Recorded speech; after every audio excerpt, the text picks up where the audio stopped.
dimedina nanago maintenant to kinare vraiment monura fama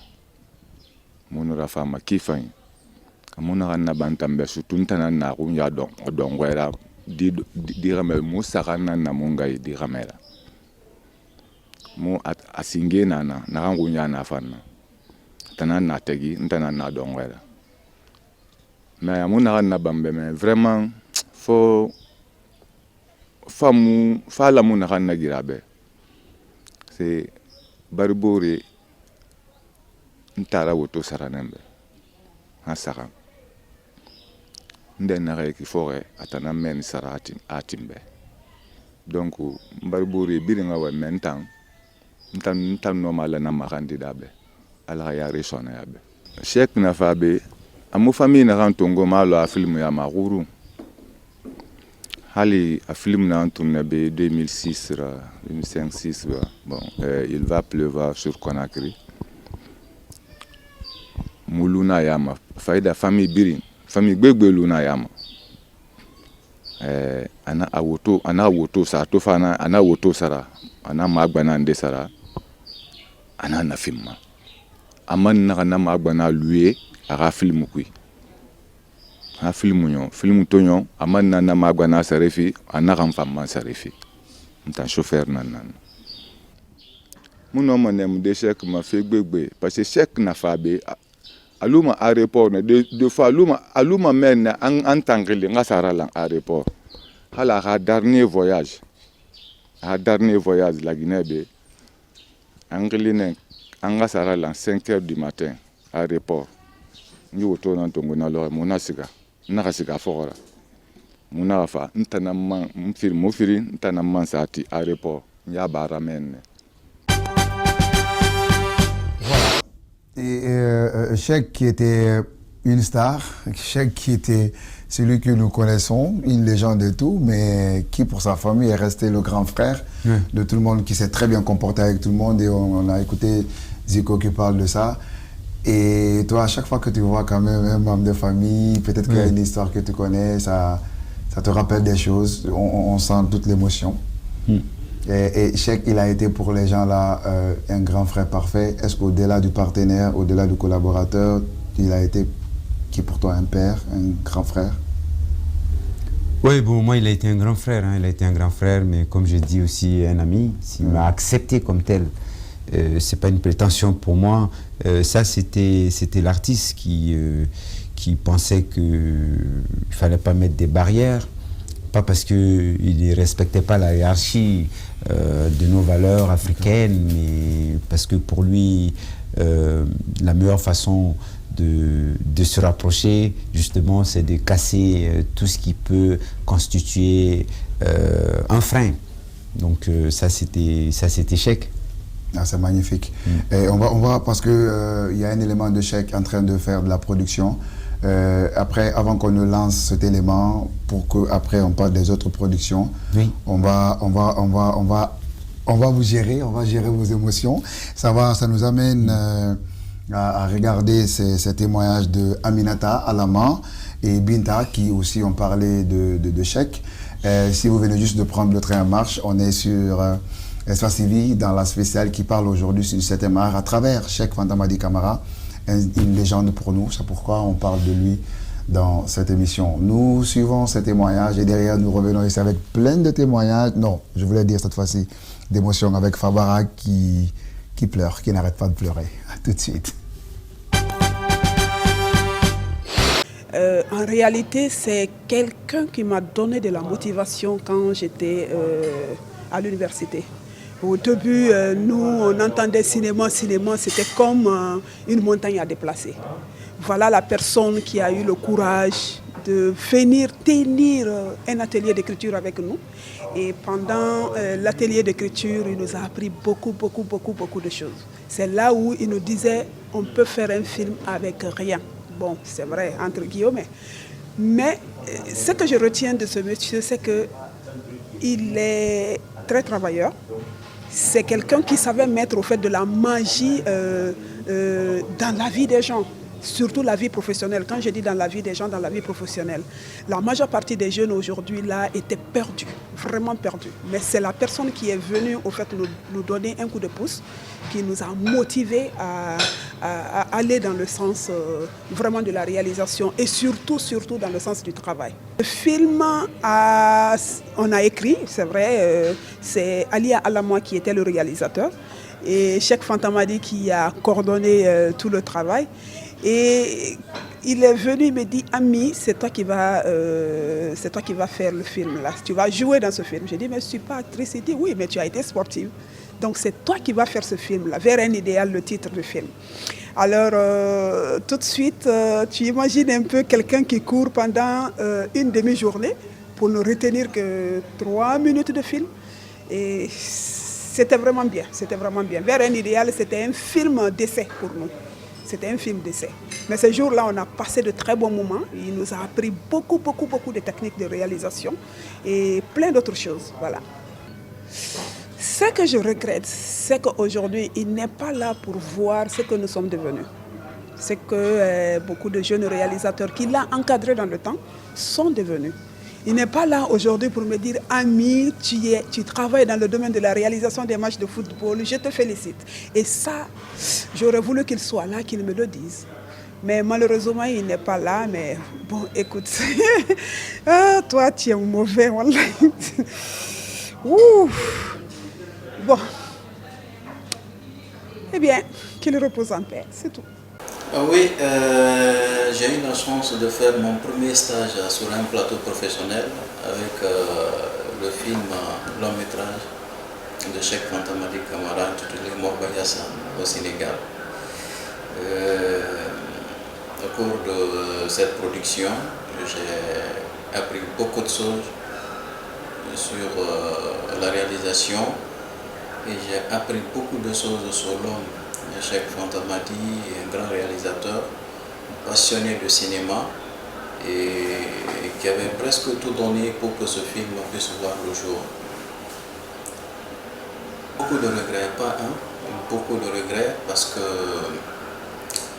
si nous nous sommes sortis et on a dérouté un peu, parce que normalement nous avons fait une formation dans le domaine du cinéma. Et après, on était censé réaliser ce rêve-là, faire des films. Mais tout le monde sait en Guinée, si tu n'as pas un parrain, si tu n'as pas quelqu'un qui peut, pas te soutenir, mais t'encourager et à tout moment te donner des coups de pouce en critique ou bien en suggestion, je veux dire, soit tu écris un bout de film que tu l'envoies, il lit et il te critique, ou bien tu fais un petit film que tu envoies, quelqu'un qui est là, qui est à l'écoute, quoi. Cheikh était une de ces personnes qui donnait un ton aux jeunes cinéastes de Guinée. Il voulait. Son combat était de mettre un noyau de cinéastes en Guinée. Je crois jusqu'à sa mort, il était né parce que la dernière fois qu'il est venu ici, il venait de sortir de l'hôpital où il a subi une opération. Je crois, je ne connais pas le nom de la maladie, mais je crois que son estomac ne fonctionnait plus. Mais quand il est sorti de l'hôpital, je crois, quelques semaines après, Cheikh a atterri à Conakry. Donc il s'est encore mis à la disposition des jeunes cinéastes. En ce moment, nous, elle était à la maison de cinéma là-bas, il avait un projet de film. Il est venu là-bas et il a organisé des ateliers. Tout ça parce qu'il voyait quelque chose en Guinée que les autres pays n'ont pas, dans le domaine du cinéma, bien sûr. Il voulait que ce noyau, ces jeunes cinéastes de la Guinée qui a tout presque dans le domaine de la culture, mais qui n'est pas exploité. Cheikh voulait, son combat était que ces données culturelles-là soient exploitées par les cinéastes. Mais c'était pas facile, parce qu'avec tout ce qu'il a fait, le film, il va pleuvoir sur Conakry, il a fait le tour du monde, partout où il passait, il parlait de la Guinée, il parlait de la Guinée, il parlait de la Guinée. Il rentre en Guinée, on fait comme si ISEC n'existe pas. C'est toute une émotion qui m'envahit, qui me touche, qui m'empêche même d'ouvrir la bouche pour dire un mot. Pour ceux qui ont connu Cheikh, ou pour ceux qui m'ont vu avec Cheikh, savent qu'on avait dépassé ces liens de professeur et élève. Cheikh était devenu un frère pour moi. C'était vraiment un frère pour moi.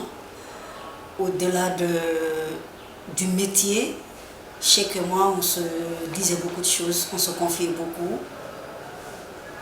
C'était un frère. Socialement, Cheikh était humain, quoi. Il était là, il était présent. C'est-à-dire quand tu as besoin de Cheikh, dès que tu l'appelles, même si c'est tard dans la nuit, il est en France, il te laisse un texto s'il ne peut pas te répondre tout de suite. Il te laisse un texto, il te dit que je te rappelle. Et tout de suite, le lendemain, il te rappelle. Et il te vient en aide. Même si financièrement, il ne peut pas le faire, mais socialement, il est là, il t'écoute.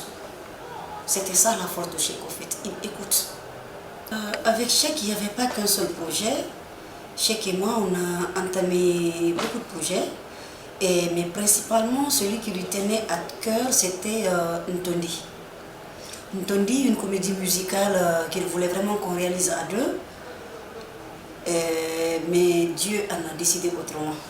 On a commencé le boulot, on a fait le casting, on a fait les répètes avec le doyen Suleiman Kouli, avec sa troupe, les Koteba Junior, qui sont même venus à Conakry ici. On a pris 2 semaines d'enregistrement et de répète avec eux. On a composé la musique du film et on a même enregistré les toutes premières séquences du film avec son équipe qui était venue de la France. Je parle de Rémi Mazé et de Bakary qui était venu pour le son et le jeune Billy que nous avons aujourd'hui qui est un très bon ingénieur de son. Et donc le film, on l'a commencé, on a fait quand même les séquences de danse, carrément tout ce qui était chorégraphie et autres, on a fait tout ça en enregistrement, on avait les disques qu'on a gardés. Et Cheikh est rentré en France dans l'espoir de revenir avec un soutien pour qu'on puisse terminer le film. En fait, ce que je dirais à Cheikh, c'est pourquoi maintenant.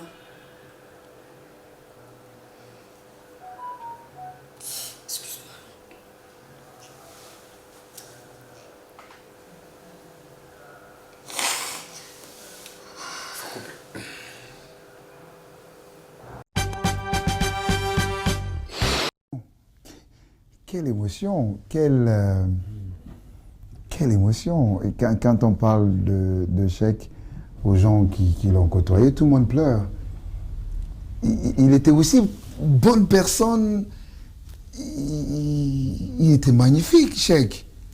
Oui, ça dépend de ce qu'on a développé comme relation avec lui. C'est ça. Toutes les personnes qui interviennent là, je les connais très très bien. Donc, il avait ses relations avec les uns et les autres. Et puis comme aussi dans le cadre des formations, il était devenu comme une espèce de tuteur. Donc en fonction de ton projet, tu lui envoies, il te dit ce qu'il en pense. Donc chacun est orienté, est accompagné. C'est un accompagnement individualisé. Et ça ne se limitait pas qu'en Guinée. C'est vrai qu'on a fait beaucoup de travail. Enfin, il a fait beaucoup de travail. C'est lui qui faisait le travail. Moi, je m'étais collé à lui. Et c'était vrai, hein.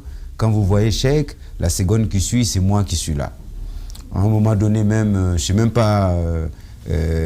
voilà, c'était comme ça. Il a fait tout ce travail à l'ISAG. J'étais là avec lui. Notamment, il a eu l'idée de dire oui, mais il faut qu'il voie beaucoup de films. Et donc, il savait que moi, j'avais une petite vidéothèque. Lui, il avait une grande vidéothèque, beaucoup de films qu'il collectionnait, les grands films. Hein. C'est pas les films, vraiment les films avec lesquels on peut étudier, on peut apprendre. Hein. En gros, en tout cas, et puis avec les grandes références ce qu'on appelle les références du répertoire. On peut parler parce qu'on va en parler, ça m'intéresse de savoir ce que vous avez fait ensemble. En 2014, vous étiez sur le projet de Morobayassa avec lui. Oui. Alors, le projet de Morobayassa, c'est un projet qui a été bizarre. Une fois, je ne sais pas si j'ai eu raison de le dire, j'ai dit, quand je regarde avec le recul, je suis amené souvent à penser que c'est ce... Je ne dirais pas que c'est ce film qui l'a tué, mais ce film a pris beaucoup dans sa vie, en fait. Ça n'engage que moi, mais c'est avec le recul que j'ai fait cette réflexion. Là, vous avez parlé de 2014, oui. En fait, c'est un film même qui n'a pas une seule date de naissance, quoi. Parce que l'histoire a commencé depuis 2012. Il faut savoir que c'était un gros projet, 2-3 fois plus grand qu'il va pleuvoir sur Conakry. Il va pleuvoir sur Conakry, le tout a été tourné à Conakry. Évidemment, il y a eu des scènes à Mambia, Koya, etc. Mais tout c'était en Guinée. Mais Morbayassa, déjà, l'histoire se déroule dans 3 pays, donc ce qui fait 3 décors. Guinée, Ouaga, Paris. Voilà. Non, il n'y avait pas Ouaga. D'accord. Guinée, Bamako. Voilà, non. Guinée, Sénégal. Ah, Sénégal cette Paris. fois-ci. D'accord. Ouais. Guinée, Sénégal, Paris. Donc c'est 3 pays. En termes de production, déjà, ça complique les choses. On a 3 pays, on a 3 devises différentes. On a forcément 3 niveaux de culture cinématographique différents.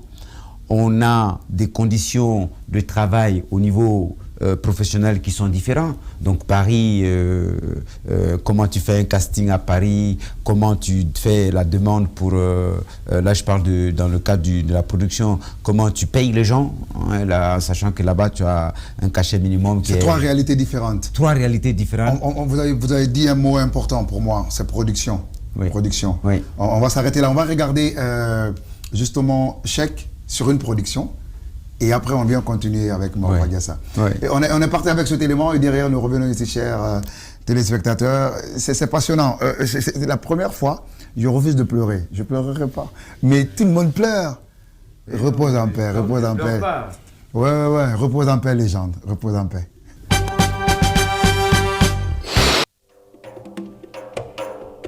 De 100 000 €. Quand je pense qu'il y a des films qui ont 10 millions d'euros, la distance, l'écart est trop grand. Chez ma mère, c'est ça sonne plus comme si je savais, genre que j'ai compris. Ouais, c'est ça, voilà. C'est ça qui est. Ouais. Oui, chez ma mère, c'est ça.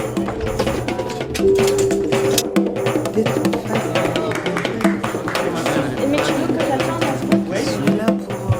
Comment on va terminer?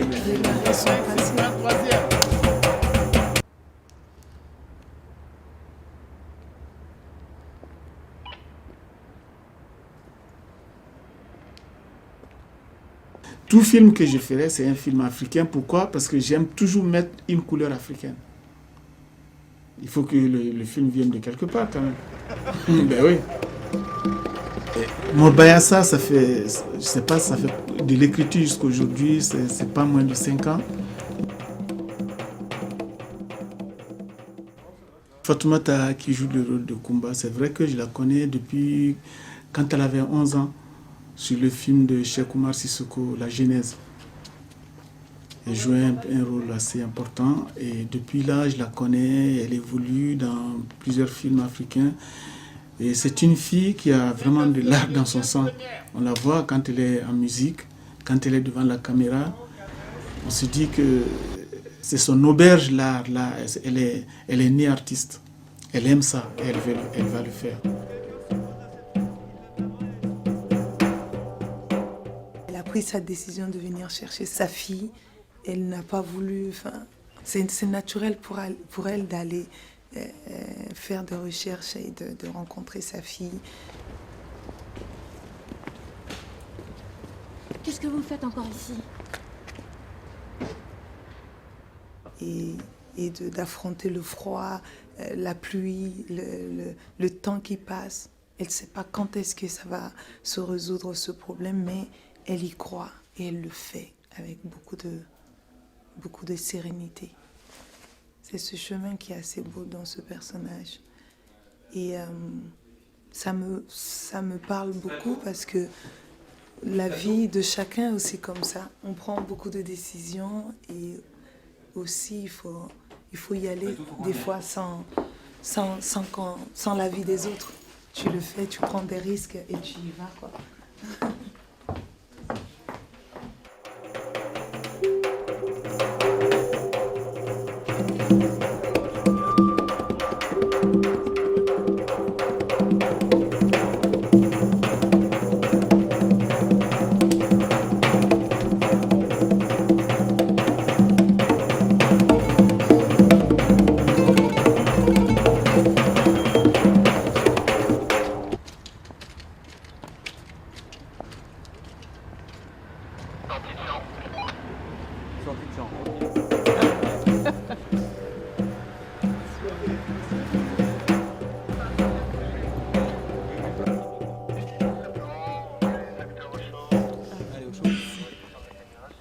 ne pouvait pas attendre à chaque fois que tu es renvoyé, tu n'as pas été choisi. Il faut attendre 6 mois, 1 an, etc. etc. Ça, c'est fatigant. Et j'ai eu la chance que Il va pleuvoir sur Conakry a été vendu à Arte. J'ai commencé par payer mes dettes. Le reste, j'ai investi pour aller commencer mon Bayassa à Dakar. On a tourné une très bonne partie à Dakar, mais il restait des séquences à retourner. Je me suis dit, maintenant que c'est commencé, c'est un gros risque, mais il faut y aller.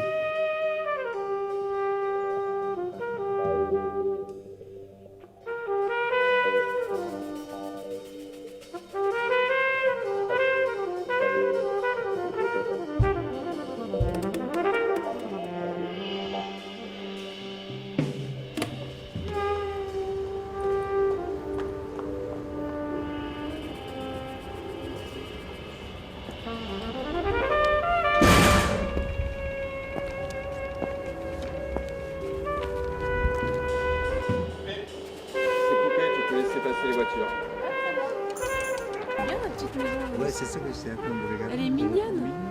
Elle est plus simple que le château. Je vais tourner bientôt au mois de mars et on va encore arrêter pour chercher de l'argent pour la post-production.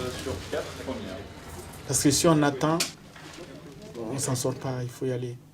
Il faut y aller. Bien sûr. Poser une question. Bien sûr. Décorer. Ils disent l'avenir si on sait l'interpréter. Décorer. Ils disent l'avenir si on sait l'interpréter. Les Koris, ils savent dire l'avenir si on sait les interpréter. C'est ça la phrase de cette actrice. Mais moi, ce que je retiens également, c'est quand Cheikh nous dit que c'est à partir de Il va pleuvoir sur Conakry qu'il a pu vendre à Arte. Cet argent lui a permis de rembourser ses dettes. Oui. Et puis une partie, il a tout mis dans Mor Bayassa. Il l'a vécu que pour le cinéma. Oui, c'est lui, il a consacré, vous le dites très bien, il a tout mis dans le cinéma, il a voué sa vie et sa famille au cinéma, parce que tous les parents et même ceux qui n'ont pas parlé, si vous avez une relation avec Cheikh d'une manière ou d'une autre, il faut qu'il vous mette dans le cinéma. Soit en tant qu'acteur, soit technicien, soit ou spectateur. Va regarder un film, va regarder un film. Pour lui, il voyait le cinéma en tout. Et moi, je suis d'accord avec lui. Et ça, c'était une phrase qu'on partageait. Le cinéma, c'est la vie. La vie, c'est le cinéma. Ça prend tout son sens à partir du moment où même le cinéma, c'est pour interpréter la vie, l'action humaine. Évidemment, il y a tous les autres aspects. D'accord. Il y a tous les autres aspects. Il y a les aspects techniques oui. d'un film. Bon, il y a quelqu'un qui a suivi longtemps, Cheikh Fantamadi. Oui. Quelqu'un qui faisait justement le son dans ce film. Oui. C'est Bakary. On va donc suivre le témoignage de Bakary qui accompagne Cheikh Fantamadi dans beaucoup de projets. Il parle de son ami, il parle de son collègue, il parle de son collaborateur. Nous regardons ça et nous revenons ici pour continuer avec notre invité, M. Fabara Koné, qui est le directeur général de Kalak TV, mais qui surtout aujourd'hui est plein d'émotions. A tout de suite.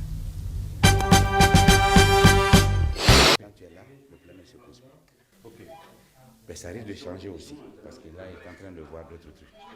Bon, moi, j'ai connu Cheikh sur un film qu'on avait tourné à Bamako. C'était Macadam Tribu.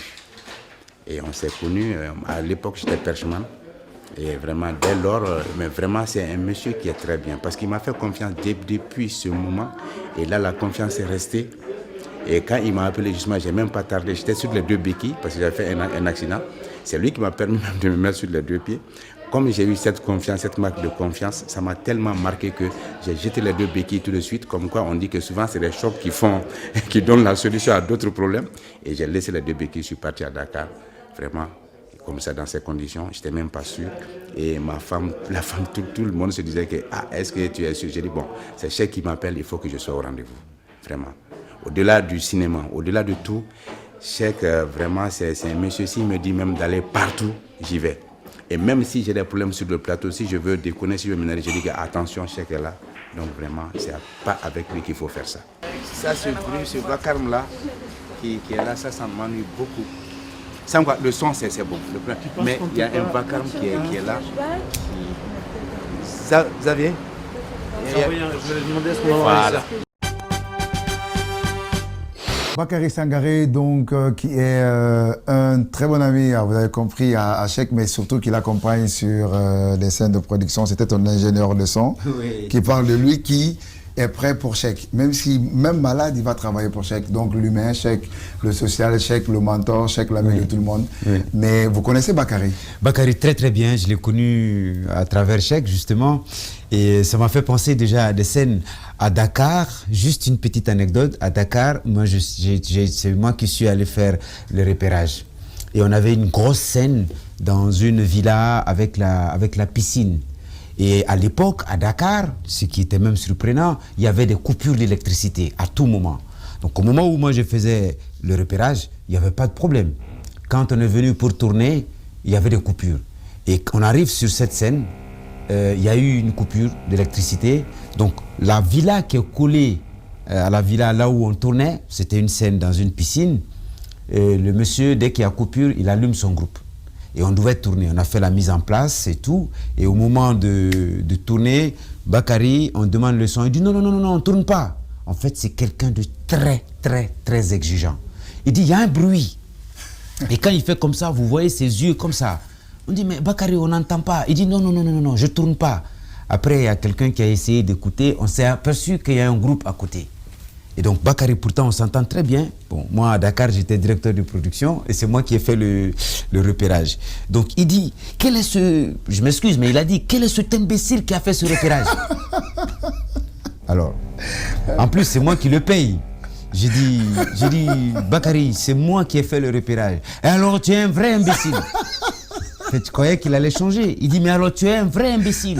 On t'a pas appris qu'on doit prendre tous les renseignements. Là, il y a un groupe. J'ai dit, mais au moment où je venais, il n'y avait pas de coupure. Connaissez pas mon problème. Tu fais un repérage, tu dois nous trouver un décor où il n'y a pas de problème. Donc, en fait, on ne devait pas perdre cette journée. Tu sais, Bakary, c'est notre gando. Tu peux continuer. Et alors, le problème, c'est pour dire, et ça, c'est des problèmes qui surgissent. Donc, ce qu'on fait, on avait dans l'équipe l'assistant du chef opérateur, qui était Luigi, qui était italien. On va se renseigner, le régisseur dit que le voisin qui a allumé le groupe est un Italien. Donc on vient chercher l'Italien qui est dans l'équipe pour qu'il parte frapper. On frappe, le monsieur dit non, il a des trucs dans son frigo, c'est congelé. Donc quand il coupe le groupe, même pour une seconde, il faut qu'il vide tout parce qu'il n'y aura pas la chaîne de froid. Comment on fait? Nous, on n'a pas de budget prévu pour ça. Donc, du coup, eux, ils parlent italien. Et moi, j'étais là, pardon. Alors, on supplie. Il voit tout le monde qui se met à plat et il accepte d'aller couper son groupe. Donc, justement, après, il va vider son truc, mais ce n'est pas notre problème. Et puis après, on vient tourner. Et c'est un exemple. Il avait dit à un moment, il dit non, si vous êtes allé me chercher à Bamako pour venir tourner les bruits de groupe, moi, je vais. Donne-moi mon transport. J'ai mon passeport ici, même si vous ne payez pas, je retourne. Ça, c'est Bakary. On l'appelle Glace, mais c'est pour ça qu'il a dit quelque part que même si je vais déconner, quand Cheikh est là, et bien ce jour, il avait déconné. Mais c'est pour la bonne cause. Parce qu'il veut prendre, il dit qu'il lui, il enseigne le son au Mali. Et il ne veut pas que ses étudiants disent, mais comment vous avez pris ce son? J'adore cette petite anecdote, j'adore cette scène, parce que cette scène m'envoie de la joie sur mon plateau. Oui. Donc j'adore Bakary. Au fait, Bakary, c'est mon ami, moi. Oui, Bakary, et d'ailleurs, il faut le dire, moi, il m'a appris beaucoup de choses, parce que c'est la génération qui a été extrêmement bien formée. Ils ont fait 4-5 ans de formation générale sur tout le cinéma, et après, il s'est spécialisé en cinéma. Donc, il est à la fois, il a une formation, des connaissances en réalisation, en scénarisation, etc., même en lumière. Moi, il m'a donné beaucoup de choses parce que je passais énormément de temps avec lui dans son hôtel. Restons là. Je vais te garder gai. Je vais te garder joyeux. Pas de souci. D'accord? D'accord. Ouais. Ce qui va se passer maintenant, chers téléspectateurs, on va vous montrer un extrait d'un film où joue Fabara et puis Cheikh. Donc, les réalisateurs qui jouent. Ouais. On garde donc ce sourire pour regarder Conakry Control. Et après Conakry Control, on n'a plus assez de temps, mais on aura le temps de parler de 2 ou 3 choses autour de notre légende du jour, Monsieur Cheikh Fanta Madi Camara. On regarde Conakry Control et encore une fois, à tout de suite.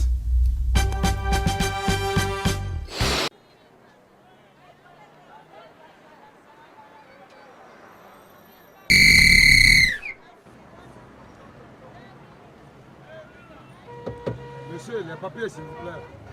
Bonjour, ça va? Les papiers, s'il vous Oui, plaît. mais bonjour, ça va? Oui, les papiers.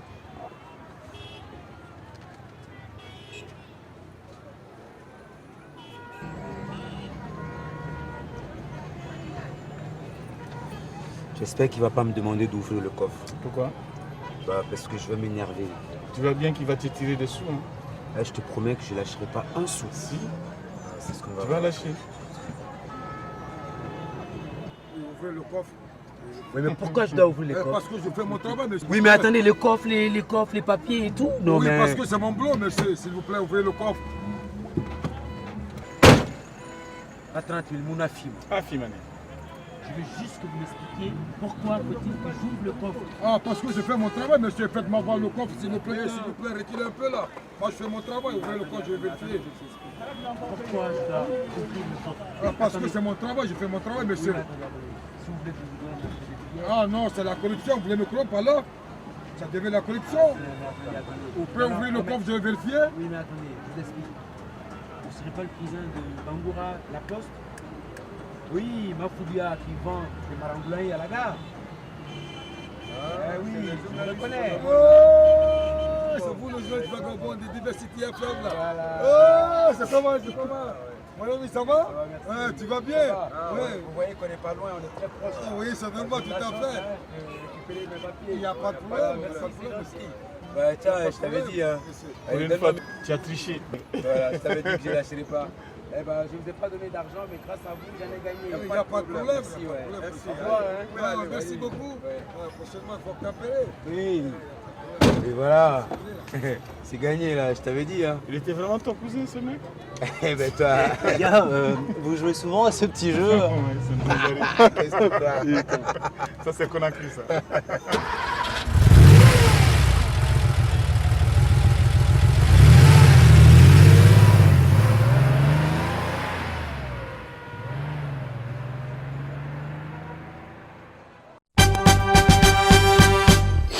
Ça, c'est magnifique. Ça, c'est Conakry Sachek.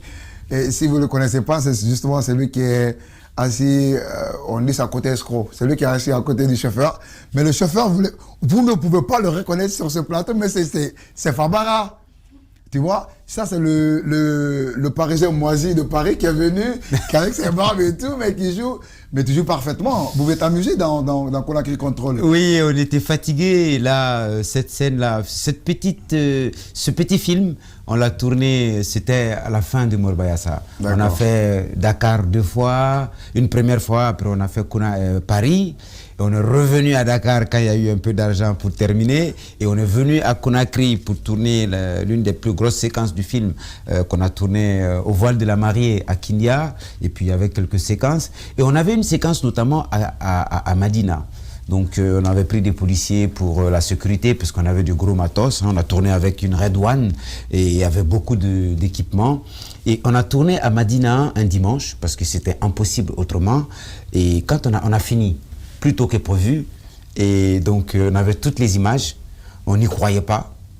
Et comme vous avez pu le constater, j'avais les barbes et tout, enfin, les trucs attachés à la main. Là, on revenait du champ. Ça avait pris 2 ans quand même. On était sur le terrain pour essayer de racler toutes ces images. On était fiers de nous, on était contents. Et en fait, une petite anecdote là-bas, parce qu'il y a toujours des histoires sur le tournage. C'est ça qui est extraordinaire. Ouais. Il y a l'histoire qu'on raconte, mais pour faire cette histoire-là, il y a beaucoup d'autres histoires. Tout ça, ça fait partie du charme du cinéma. Et chaque fois qu'on se déplaçait avec l'équipe, bon, c'est des Français, il y a des Français là-dedans, il y avait d'autres nationalités aussi. Et à chaque fois, il y avait des barrages, et même en pleine journée. Donc, quand les policiers nous arrêtaient, bon, vous savez, nos policiers ici, c'est pas pareil qu'à Dakar, c'est pas pareil qu'à Abidjan. Et les gens, ils venaient d'Abidjan, enfin de Dakar. Il dit, mais comment ça se fait, vos policiers là, ils n'arrêtent pas, ils réclament l'argent et tout. Je fais, oui, ça c'est Conakry. Après, à un moment donné, Cheikh disait, oui, c'est le contrôle à Conakry, il faut prendre ça comme ça. Donc on en rigolait. Et la nuit, il a dit, bon, si on finit le tournage vite, on va faire une petite séance, une petite séquence qu'on va tourner, Conakry Control. Et donc on fait, oui, c'est lui qui est la troisième personne. Et on avait donné, ok, on a tourné. Moi, je proposais aux policiers, si ça leur disait de s'amuser avec nous, ils ont été sympas. Et puis bon, on a tourné, ça a donné ça, quoi. Ah, c'est sympa. C'est magnifique, c'est sympa. Ouais. C'est sympa, ça me fait du two-in-one. C'est sympa en image, mais c'est sympa, ça me donne beaucoup de lumière sur mon plateau. Oui. Et ça, c'est magnifique. Ne vous inquiétez pas, je ne vais plus pleurer. Mais il y avait beaucoup d'émotions et nous, oui. C'est parce que vous êtes sincère, parce que vous êtes transparent. Et quand on est bon, on l'est. Oui. Il ne nous reste pas beaucoup de temps, mais Cheikh, l'ami, le mentor, qui n'est plus, vous retenez quoi de l'homme? Est-ce que vous pensez que, parce que vous êtes, je rappelle que vous êtes même le parrain de ces enfants à Paris, vous étiez très proche, est-ce que vous pensez qu'il y a des choses que Cheikh voulait faire qu'il n'a pas pu le faire? Vous pouvez imaginer son plus grand regret? Oui, beaucoup. D'ailleurs, après sa mort, avec le recul, je peux me permettre de dire ça. Quand il a fait « Il va pleuvoir sur Conakry », il y a plusieurs sujets qui sont traités à la fois. Pareil, Morbayassa, il y a encore beaucoup plus de sujets traités que dans... Alors qu'on disait, oui, mais vous prenez plusieurs sujets à la fois. Et Cheikh, il disait, et il n'avait pas tort, puisque avec son décès, on s'en aperçoit, c'est une illustration de ce qu'il a toujours dit. Il disait... Vous imaginez, pour faire un bon film, pour faire un film, il faut minimum 5 ans, 6 ans, ou même plus. Si je dois traiter un seul sujet chaque 5 ans, vous imaginez combien de films combien de films je vais faire, combien de temps j'ai à faire. Quand vous avez mis le clip de Il va pleuvoir sur Conakry, dans un refrain, Fatou Diawara a dit quelque part Dunia tige niye ado kuntala mandjan, dit que cette vie-là, elle n'est pas longue, entre guillemets. C'est-à-dire, on n'est pas resté là pour s'éterniser. Donc il y a beaucoup de messages et vous permettez rapidement, j'avais noté, parler des films de Cheikh, on a parlé des images de nudité, mais sans parler de ces répliques, ces dialogues, parce que c'était un formidable dialoguiste. Je vais lire juste rapidement un dialogue. Il dit, je cite, « Mon corps m'appartient, j'en fais ce que je veux. » Ça, c'est la fille qui parle. Et le proxénète qu'il avait emprisonné en quelque sorte dit, alors je reprends, mon corps m'appartient, j'en fais ce que je veux. Et le proxénète réplique, « Ton corps, oui, mais ton cul est à moi. On paye avant d'entrer comme au cinéma. » Ça, c'est un dialogue. Ça, c'est un dialogue dans Morbayassa. Et c'est pas fini. Dans le même film, il y a un dialogue, une excellente réplique. Hein, et ça, c'est Cheikh. Ici, vous êtes dans une boîte de sardines. Même Dieu ne peut rien pour vous. Vous savez, on peut faire toute une étude sur les dialogues de Cheikh. Il prenait beaucoup de temps pour les travailler. Dans les dialogues de Cheikh, il y a des films. Tout comme dans les images de Cheikh, il y a d'autres films. Donc, Cheikh, c'était un ami, c'était un frère. Ces deux enfants, à Paris, je suis leur parrain, par la confiance. Et c'est vrai aussi, et ça, il faut que je le dise, tout n'a pas été dans notre relation à tout moment, comme on le dit, Angélique. On a eu des moments compliqués, des moments où on s'est embrouillé. Hein, donc, ça a duré quelques mois et tout, sur des questions, on ne s'est pas entendu. Ça aussi, c'est la vie.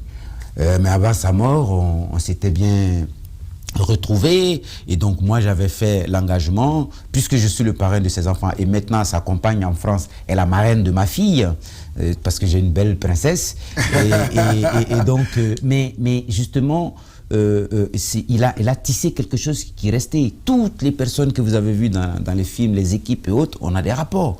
Donc, j'avais parlé de famille artistique.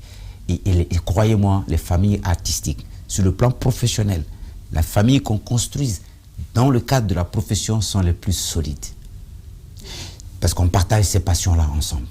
On est tout le temps ensemble dans les mêmes couloirs ici. C'est bon, c'est pas bon, on est là. Même quand d'autres partent, nous, on est là. Ceux qui sont là, qui ont choisi d'être là, sont là. On va rester là.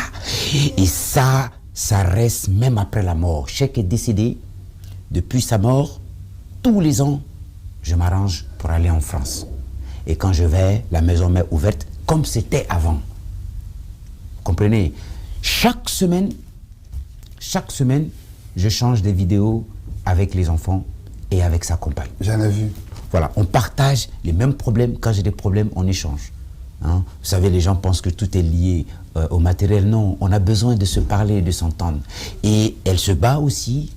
Elle est venue lors du décès, après le décès et tous les funérailles, elle est venue avec les enfants. Aujourd'hui, les enfants portent l'Afrique dans leur cœur. Ils parlent Guinée, ils demandent des nouvelles, ils sont en contact avec les enfants de la sœur Thérèse, que vous avez vu à l'image, qu'on a vu dans l'extrait. Ils sont en contact avec les enfants de Zico. D'ailleurs, on ne l'a pas dit. Zico, le frère de Cheikh, il a donné, un de ses fils porte le nom de Cheikh, qui a grandi, il est plus grand que moi, Cheikh. Hein, donc Cheikh Fantamadi est avec nous. C'est pour ça que je sèche les larmes. Pour terminer, vous savez, quand on a été en relation avec des gens, et puis bon, j'en profite pour saluer toutes les autres personnes en Guinée et ailleurs en Afrique qui ont aidé Cheikh, qui ont collaboré avec eux. On n'a pas parlé le nom de tout le monde. Il y a Mariam, l'ancienne directrice de l'ONASIG, qui était directrice de production sur Il va pleuvoir sur Conakry. On n'en parle pas beaucoup. Ça, c'est une réalité. Il tenait beaucoup à travailler avec les Africains, mais il travaille aussi avec les Guinéens. Donc, ce que je peux dire, quand vous avez été en contact avec quelqu'un comme Cheikh, quand vous avez été au contact d'un grand artiste, il y a forcément des choses que vous apprenez. Et la seule chose que vous devez faire, et c'est ce que je prends comme devoir, hein, c'est de suivre le chemin que lui suivait. Celui d'aller jusqu'au bout et de continuer à rassembler les gens. Moi, c'est ce que je fais, j'essaye de faire. Mais c'est magnifique. C'est magnifique. Si Cheikh était là aujourd'hui, et que vous aviez le choix qu'il ne parte pas, vous lui aurez dit quoi? Je leur ai dit, Cheikh, sort un autre scénario, et puis même s'il n'y a pas d'argent, allons-y, c'est l'aventure, c'est la vie. Prends un autre scénario, on y va, tourner. C'est ce que je leur ai dit. Cheikh est resté avec vous longtemps. Est-ce que vous avez eu un moment entre vous où vous lui avez dit, Cheikh, je t'aime, peut aimer son... Non. Non, on ne s'est jamais dit, lui il n'a pas dit, il ne m'a pas dit à moi je t'aime, je ne l'ai jamais dit. Vous aimez Cheikh? On vivait l'amour. Vous l'aimez? Oui. Et dites à Cheikh qui est parti, que vous... Oui, mais il le sait, on l'a vécu,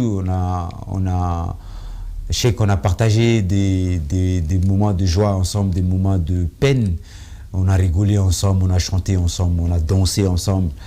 On s'est baigné dans la piscine, dans la mer ensemble. On a tiraillé ensemble, on s'est engueulé. On a tourné on a partagé le plateau et voilà, je continue d'être là. C'est bon. Pour la famille et tout. Ouais. Ouais. Vous savez quoi, les gars? C'est dans la boîte. Ciao, ciao.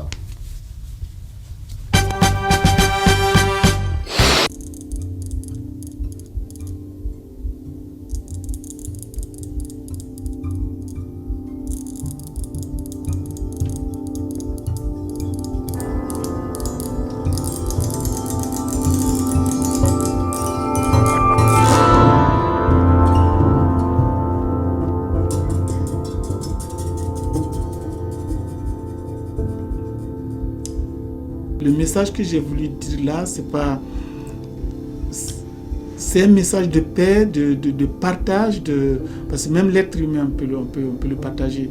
C'est ce message que j'ai voulu donner. C'est comme l'Afrique et la France. Pourquoi torpiller l'autre? Pourquoi se torpiller? À cause de la richesse? Ben, partageons-la. Hein? C'est dans la boîte? C'est dans la boîte, tu es dans la boîte.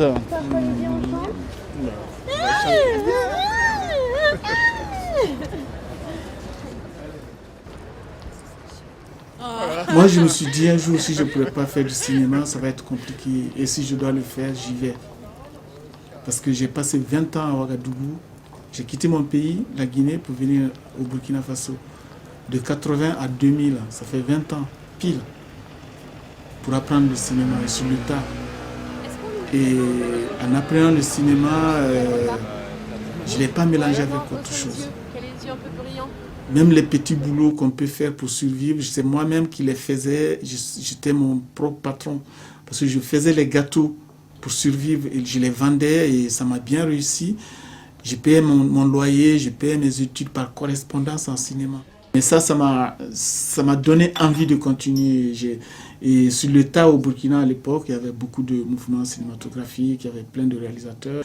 Donc je me suis formé parmi ces gens-là sur leurs films, dans l'assistanat à la mise en scène et d'autres postes sur les plateaux.